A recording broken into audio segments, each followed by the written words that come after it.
Due to my outstanding performance, Madam Hall granted me flexible working hours. After a full night of entertaining clients, I had barely fallen asleep when a colleague's call jolted me awake. "It's already 9:30 a.m. How could you be late again?" I patiently explained that I had worked late signing contracts last night, so I would not be coming into the office this morning. However, my colleague scoffed. "Don't think that being the top salesperson gives you free rein to skip work. The heiress, Ms. Hall, is visiting the office for the first time today. If you upset her, you'd better watch out. She'll have you fired." I pushed through my headache and searched my memory. The heiress he mentioned was Cadence Hall. If I was not mistaken, she was the woman who had been desperate to marry into my family. "Andy, you're finally here." The guy at the reception winked at me when he saw me. Then, he spoke to me in a low voice. "The company's heiress is back. Bill Rosman won't be easy to deal with today." "What happened? Isn't she currently overseas?" I asked. The company's heiress, Cadence Hall, was the company's CEO, Madam Hall's only child. But in the 6 months since I joined the company, she had not shown even up once. She claimed she was studying abroad. "You didn't know? Madam Hall had a sudden heart attack last night and is in the ICU. She hasn't regained consciousness yet." The front desk guy started gossiping. "The Hall family rushed their eldest daughter back from abroad overnight. They say she'll temporarily take over managing the company. She's at the airport now and will be here any minute." My heart skipped a beat. Madam Hall? In the ICU? I had just run into her at the office yesterday afternoon. I pulled out my phone, intending to call Madam Hall's assistant to ask about the situation. A sarcastic voice sounded behind me. Well, our top salesperson finally decided to show up for work?" I turned to see Bill Rosman standing there, arms crossed, and wearing a mocking expression. He was dressed in a flashy pink haute couture suit today, the scent of his cologne so strong it was almost choking.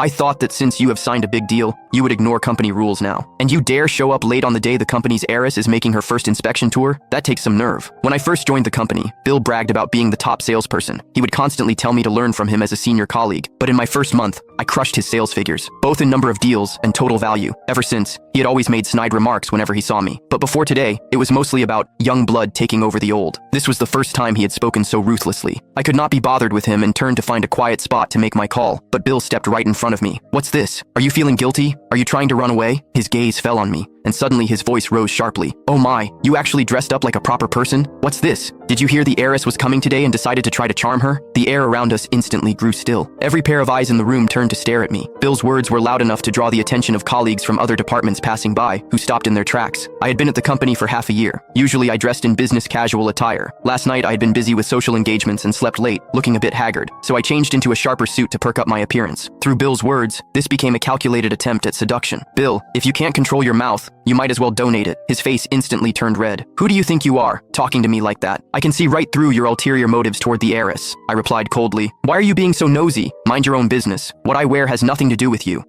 Also, Madam Hall has allowed me to work flexible hours. If you have an issue with that,